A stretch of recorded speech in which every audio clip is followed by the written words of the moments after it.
Une impératrice peu connue du début au milieu du XVIIe siècle était Maria Anna d'Espagne.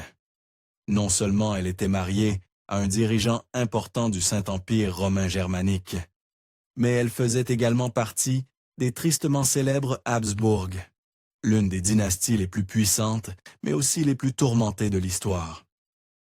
En janvier 1646, Maria Anna d'Espagne découvrit qu'elle était enceinte. Après avoir donné naissance à 5 enfants, elle savait probablement à quoi s'attendre. Mais le destin lui réservait un plan terrifiant. Nous y reviendrons dans un instant. Maria Anna d'Espagne naquit le 18 août 1106, et elle était le 4e enfant du roi Philippe III d'Espagne et de Marguerite d'Autriche. Elle était leur 3e fille, et l'un des rares enfants survivants des 7 que Philippe et Marguerite eurent. Maria Anna faisait partie de la lignée familiale des Habsbourg. Ses parents étaient cousins au premier degré éloignés, ce qui signifie que leur lignée de sang était étroitement liée. Près de la moitié des frères et sœurs de Maria Anna succombèrent à diverses maladies durant leur petite enfance. Les Habsbourg étaient notoires pour leur consanguinité intense, entraînant des défauts physiques extrêmes et des troubles mentaux. Cela était particulièrement vrai pour la branche espagnole de la famille, dont Maria Anna faisait partie. Maria Anna connut une perte déchirante à un jeune âge. Sa mère, Marguerite d'Autriche, trouva la mort en raison de complications lors d'un accouchement. Maria Anna n'avait que 5 ans et sa mère, 26. L'absence d'une figure aussi importante dans sa vie signifiait que la vie de Maria Anna était laissée aux mains de son père, sans contrôle. Même lorsqu'elle était jeune, son destin au sein de la famille était toujours destiné à être un mariage stratégique. Elle était intelligente et savait que tel serait son chemin dans la vie. Son père cherchait constamment des alliés matrimoniaux, utilisant la vie de sa fille comme une monnaie d'échange dans les affaires internationales. Après quelques arrangements échoués, l'accord suivant de son père fut avec Ferdinand III, le futur empereur du Saint-Empire romain germanique. Annoncé à la fin de 1726, ce serait son 3e et dernier arrangement matrimonial. Cependant, il y avait un détail fâcheux concernant son futur mari. Ferdinand III était le frère cadet de son premier fiancé, et il était également le nouvel héritier de l'empereur du Saint-Empire romain germanique, Ferdinand II. L'habitude des Habsbourg de mariages intrafamiliaux se poursuivait, car Ferdinand II était l'oncle maternel de Maria Anna. Cela signifiait que Ferdinand III était son cousin germain. Les Habsbourg cherchaient désespérément à contrôler autant de territoires européens que possible. Leur objectif était d'unir l'Europe sous le nom des Habsbourg, et ils tentèrent d'y parvenir par des mariages consanguins entre royaux. Cela amplifiait chaque problème de santé dans leur lignée à un degré extrême, et il est fortement suggéré que cela fut un facteur dans leur disparition éventuelle. Avant que la cérémonie ne puisse avoir lieu, ils durent régler les détails du mariage de Maria Anna. Ces négociations durèrent quelques années, période durant laquelle Ferdinand III devint roi de Hongrie et roi de Bohême. Après plusieurs années d'arrangements matrimoniaux intenses, le couple signa le contrat en 1628. En ce qui concerne son contrat de mariage, Maria Anna s'en sortit certainement gagnante, car il lui attribuait un héritage généreux. Bien qu'elle devint reine de plusieurs pays et prit le titre d'impératrice du Saint-Empire romain germanique, elle conservait également ses droits sur le trône d'Espagne. Maria Anna et Ferdinand III restèrent non mariés, même après avoir établi le contrat. Ensuite, elle dut voyager jusqu'à Vienne, quittant Madrid en décembre 1626. Elle avait 20 ans à ce moment-là. Les graines de ses fiançailles avaient été plantées 5 ans plus tôt. Voyager de Madrid à Vienne prit plus d'1 an. Pour aggraver les choses, leur voyage fut marqué par un revers cauchemardesque. La menace d'une épidémie de peste sur la péninsule italienne se profilait à l'horizon. le navire changea de cap pour leur point d'atterrissage, Naples. Là, Maria Anna mit enfin la main sur la rose d'or. Cette partie de son voyage achevée, elle et son groupe poursuivirent leur pèlerinage vers la Basilica della Santa Casa pour honorer la Vierge Marie. L'archiduc Léopold Guillaume d'Autriche la rencontra à Trieste. Il était le frère de son fiancé et donc son cousin. Le même jour où elle arriva dans la ville, l'archiduc Léopold, bientôt son beau-frère, agit comme le représentant de Ferdinand III. Ils complétèrent l'union. Ce n'était pas tout à fait le mariage qu'on aurait attendu de deux nobles à l'époque, mais cela ne signifiait pas qu'il manquait d'amour entre eux. Après le mariage par procuration, il ne restait plus qu'à atteindre Vienne et rencontrer enfin son nouveau mari en personne. Elle était plus que prête à le faire, mais Ferdinand III avait quelques réserves. La réputation de la beauté de Maria Anna s'était répandue, et les portraits qu'il avait vus d'elle étaient époustouflants. Avant le mariage officiel somptueux, Ferdinand III élabora un plan pour voir secrètement sa nouvelle épouse. Lorsque le seigneur de la maison arrangea une rencontre avec Maria Anna, Ferdinand III l'accompagna en tant que noble sous couverture. Lorsqu'il vit Maria Anna, il fut bouleversé. Sa beauté le stupéfia. Il ne put s'empêcher de se révéler à elle. Après cela, le couple engagea une conversation animée en espagnol, car tous deux parlaient plusieurs langues. Ce fut le début d'une relation véritablement affectueuse. Tout au long de leur mariage, Maria Anna ne se demanda jamais si son mari était fidèle ou non. Il lui fut fidèle tout au long de leur mariage et à travers leurs 6 enfants, tous légitimes. Son tempérament charmant apaisait les humeurs sombres de Ferdinand. Leur mariage était solide, tant sur le plan privé que public et politique. Le 20 février 1631, un mariage officiel unit Maria Anna et le roi Ferdinand III de Hongrie et de Bohême. La fête dura 1 mois, ce qui sembla une période bien plus longue.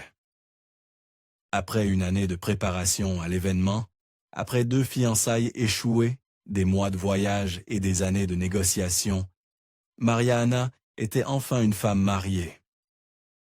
Maria Anna laissa indéniablement sa marque à la cour impériale. Elle y insuffla une vague de culture espagnole dans son sillage. Cela inclut la musique espagnole, la mode, le théâtre et la danse. Elle fit de son mieux pour établir des relations amicales avec tous à la cour, en particulier avec la famille de son mari. Cependant, tous les membres de la famille de Ferdinand III n'étaient pas réceptifs à son épouse espagnole. L'impératrice Éléonore Gonzague était particulièrement mécontente de Maria Anna. Elles entretenaient une relation conflictuelle, enracinée dans leur lutte de pouvoir à la cour impériale. Cela, malgré les efforts évidents de Maria Anna pour faire bonne impression. Elle investit diligemment dans les arts de son nouveau foyer. Elle collectionna même des œuvres d'art de la fin de la Renaissance et du début du baroque, peintes par des artistes italiens, espagnols et flamands. 2 ans après leur mariage, le couple accueillit un merveilleux cadeau, un enfant. Ferdinand IV naquit le 8 septembre 1633. Maria Anna avait donné à son mari un héritier, ce qui était l'une des plus grandes choses qu'une épouse pouvait offrir à son mari à l'époque. La chance bénit bientôt leurs efforts de procréation une fois de plus. L'année suivante, le 24 décembre 1634, Maria Anna donna naissance à un 2e enfant, une fille cette fois. Elle fut nommée d'après sa mère, mais portait le nom de Mariana, et elle deviendrait tout aussi prolifique que ses parents au cours de sa vie. Maria Anna vécut avec Ferdinand III pendant plusieurs années, avant que son père ne décède et ne lui transmette le rôle et le titre d'empereur. Mais elle assista à la première couronne de Ferdinand III pour un titre qui indiquait qu'il deviendrait l'empereur du Saint-Empire romain germanique. L'archevêque de Mayence le choisit comme roi des Romains en septembre 1636. Et 1 semaine plus tard, l'archevêque le couronna. Le 21 janvier 1637, Maria Anna fut couronnée reine d'Allemagne. Pour une jeune femme à l'époque, elle se faisait un nom. Elle et son mari étaient en lice pour devenir des dirigeants impériaux, et elle pouvait toujours revendiquer le contrôle de l'Espagne si l'occasion se présentait. Le 15 février 1637, un incident bouleversant frappa la nation. Le père de Ferdinand III, Ferdinand II, empereur du Saint-Empire romain germanique, décéda. L'Empire était dans les dernières années de la guerre de 30 ans, et Maria Anna et Ferdinand III héritèrent d'un empire en proie au conflit et à l'instabilité financière. En tant qu'épouse de Ferdinand III, Maria Anna hérita d'une part importante de pouvoir. Elle devint impératrice du Saint-Empire romain germanique et reine souveraine, et plus tard, les forces en présence la couronnèrent reine de Hongrie. Elle s'était toujours intéressée à la politique, comme en témoignait son implication dans ses fiançailles antérieures. Le 15 juillet 1637, Maria Anna mit au monde un autre fils, Philippe Auguste, archiduc d'Autriche. Mais elle ne s'arrêta pas là. L'année suivante, elle donna naissance à Maximilien Thomas, archiduc d'Autriche, le 21 décembre 1638. Après avoir enduré la perte de l'empereur du Saint-Empire romain germanique plus tôt cette année-là, deux nouveaux enfants impériaux furent des événements excellents à célébrer aux côtés des couronnements de Maria Anna et de son mari. Moins d'un an après la naissance de Maximilien, quelque chose d'étrange et de terrible arriva à Maria Anna. Juin aurait dû être un mois insignifiant, mais le 22 Philippe quitta ce monde, à peine un mois avant son 2e anniversaire. 7 jours plus tard, Maria Anna perdit un autre fils. Maximilien n'avait même pas 1 an lorsqu'il décéda. La mortalité infantile était l'un des risques potentiels de la consanguinité et pourrait avoir joué un rôle dans cette double tragédie. Maria Anna endura 2 pertes en moins de 2 semaines. Sa tristesse aurait pu déstabiliser son rôle d'impératrice du Saint-Empire romain germanique et d'épouse de Ferdinand III. Ce furent 2 années remplies de hauts intenses et de bas profonds. Mais Maria Anna persévéra à travers tout cela. Elle devait aider son mari à gouverner un empire. Et elle ne laissa pas ses sentiments prendre le dessus. La perte de ses enfants n'empêcha pas non plus Maria Anna et Ferdinand III d'essayer d'avoir un autre enfant. Maria Anna s'était taillé une niche importante. Elle était l'arbitre principal entre son mari et leurs membres de la famille espagnole. De nombreuses loyautés différentes tiraillaient Maria Anna. Des Espagnols remplissèrent sa cour et elle accueillait souvent des ambassadeurs et diplomates espagnols. Sa présence à la cour impériale fit des merveilles pour renforcer ses liens, car l'Espagne avait soutenu l'Empire pendant de nombreuses années, lorsque Ferdinand II était au pouvoir. Maria Anna et son frère agissaient souvent comme conseillers de son mari. Leur impact sur l'empereur du Saint-Empire romain germanique Ferdinand III fut très influent sur ses mouvements politiques. Ils renforcèrent grandement les liens entre Madrid, Bruxelles et Vienne. Ferdinand III faisait tellement confiance à Maria Anna et à ses jugements qu'à un moment donné, il la nomma régente pendant ses absences. Lors des nombreuses fois où il dut voyager dans le royaume de Bavière pendant la guerre de 30 ans, elle prit le contrôle de la cour impériale vénitienne. Maria Anna était en Autriche avec ses enfants alors qu'ils échappaient aux forces protestantes suédoises qui s'approchaient. Ils s'enfuirent à Vienne où ils espéraient être en sécurité, puis s'échappèrent brièvement à Grasse en Autriche. Lorsqu'ils pensèrent être en sécurité, ils retournèrent à Vienne pour trouver encore plus de tumulte. Comme il s'avéra, quelque chose d'encore plus terrifiant envahissait leur foyer. La peste ravageait la ville, et ils ne pouvaient pas risquer de contracter la maladie. Retourner à Linz était leur seule option.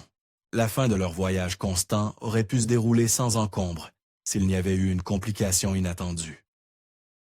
En janvier 1646, Maria Anna découvrit qu'elle était enceinte de son 6e enfant. Ce n'était que quelques mois plus tard, le 12 mai, que des complications survinrent avec sa grossesse. Après 5 enfants, son 6e aurait pu être une expérience simple et directe. Mais que ce soit à cause du stress d'une invasion imminente ou des voyages, Maria-Anna tomba gravement malade. Une fièvre la frappa et elle saigna abondamment, ce qui fit penser à tout le monde qu'il y avait un problème avec son bébé. Mais lorsque le bébé ne vint pas, Maria-Anna commença à succomber à cette expérience soudaine et douloureuse.